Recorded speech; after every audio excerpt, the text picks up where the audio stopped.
The phrase gradually, comma, over a number of years, comma, tells us that this part of the process takes place gradually, slowly, over a number of years, over many years. It is a long, slow process. Over a number of years is a time phrase. Using time phrases helps to make the descriptions of processes clearer. Other useful time phrases you might come across are at this stage, during this process, after several days. All of these phrases tell us when or for how long that stage in the process takes place. Listen again. Then the water table starts to rise to the surface. As it rises, it dissolves the tons of salt stored in the soil. She says, as it rises. The word as tells us that two actions are taking place together or simultaneously. While the water table is rising to the surface, it dissolves the salt.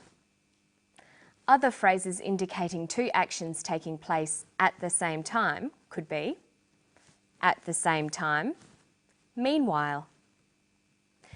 There are some other adverbs you can use as transition signals. Which ones were used in the passage? Listen. Now, instead of trees pumping the water out of the ground and keeping the salt stored, whatever water the crops don't use percolates down into the soil.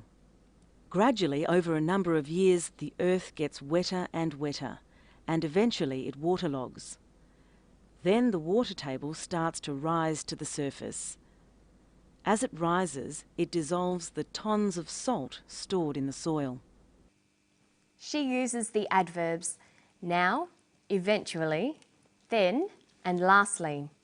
These all help to order events.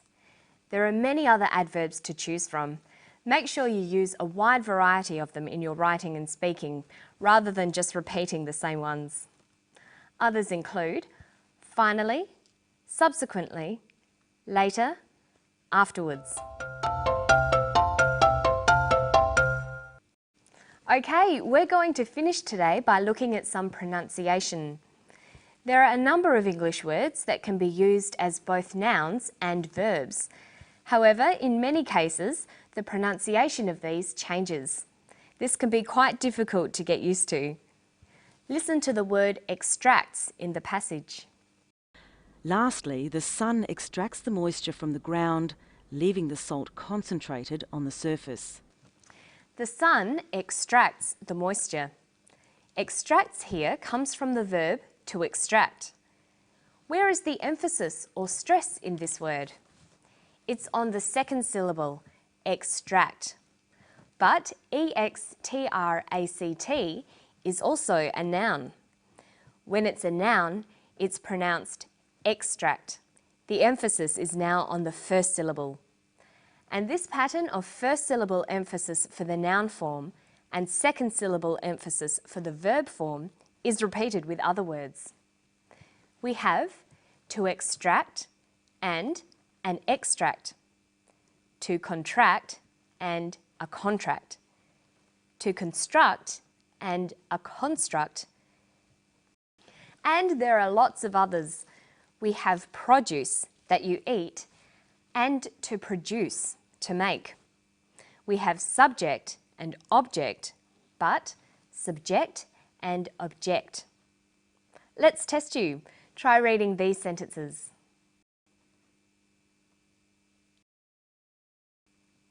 He objected to the subject of the lesson. The farm produced fresh produce.